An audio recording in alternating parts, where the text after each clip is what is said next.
Oui, il faut que mai 2025 soit un tournant pour la France. Oui, en 2025, nous devons tourner la page. Souvenez-vous de ce que nous a apporté mai 68.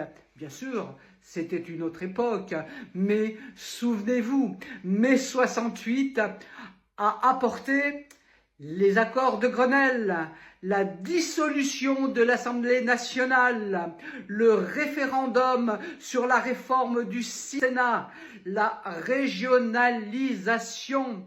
Regardez, pour ceux qui ne s'en souviennent pas, cette vidéo d'archives pour remettre les pendules à l'heure et voir que nous avons le pouvoir dans nos mains.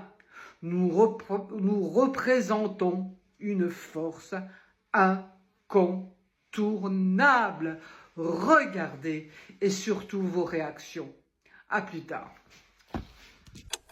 Comprend évidemment quelle est la portée des actuels événements universitaires, puis sociaux. Il a dit n'importe quoi. Il a dit n'importe quoi. De nouvelles violences éclatent. Une nouvelle nuit des barricades commence. Le lendemain, le Premier ministre Georges Pompidou promet des avancées sociales et commence des négociations avec les syndicats. Elles aboutissent aux accords de Grenelle qui proposent notamment une augmentation des salaires, une réduction du temps de travail, la mise en place d'allocations familiales. Mais, jugés insuffisants, ils sont immédiatement rejetés par la rue et les grèves se poursuivent.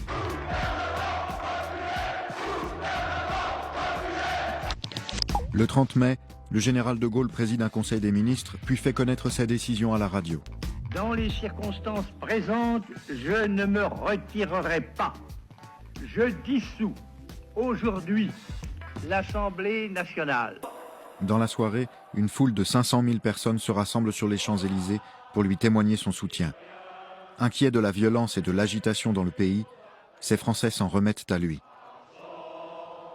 L'ordre revient. Un an plus tard, pourtant, le général de Gaulle démissionne, n'étant plus soutenu par les Français. Mai 68 aura-t-il eu raison de lui? La vie publique dans ce pays ne sera probablement plus après ce qu'elle était avant. Réaction. Nous devons nous donner les moyens